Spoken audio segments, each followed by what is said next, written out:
дем албай турабыз.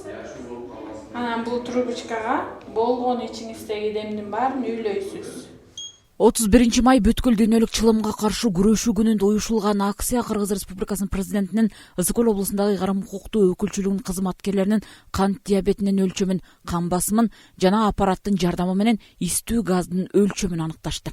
Бул акция негизи биз ушул акциянын алкагында ошол 3 айлык жарыялап атабыз. Бул тамеки түтүнүсүз жок зона деген Ысык Көл областу ошо тамеки түтүнүсүз зона айланып, ошол боюнча 3 айлык жарыялап атабыз. Ыйгарым укуктуу өкүлүнүн аппаратынан 3 айлык жарыяланып, ошол акциянын алкагында көптөгөн иш-чаралар өткөрүлөт. Бүткүл жерлерде, областтын бардык район шаарларында ошол тамеки түтүнүнө, тамекиге каршы акциялар, иш-чаралар уюштурулат. Тамеки кант диабетин, жүрөк кан тамыр ооруларынын келип чыгышына алып келет. Чылымды жаштар көбүрөөк пайдаланып келгендигин адистер айтышууда.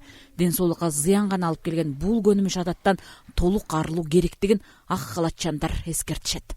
Тамеки тарткан адам өзү эле зыянга учурабайт. Ошо жакындарынан да пассивдүү чылым чегүүчү деп эсептелинет.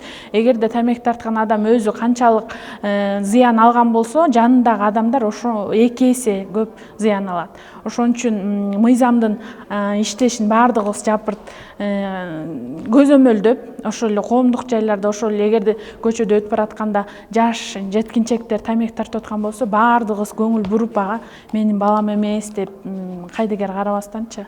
Ошон үчүн тамеки ташташыбыз керек.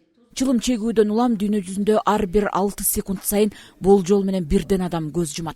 Ысык Көл облустук үй бүлөлүк медициналык борбору ден соолукту чыңдоо кабинети менен биргеликте уюштурулган акцияда дарыгерлер кеп кеңештерин беришти. Салтанат Керимкул кызы, Илич Касейинов, Ысык Көл жаңылыктарына.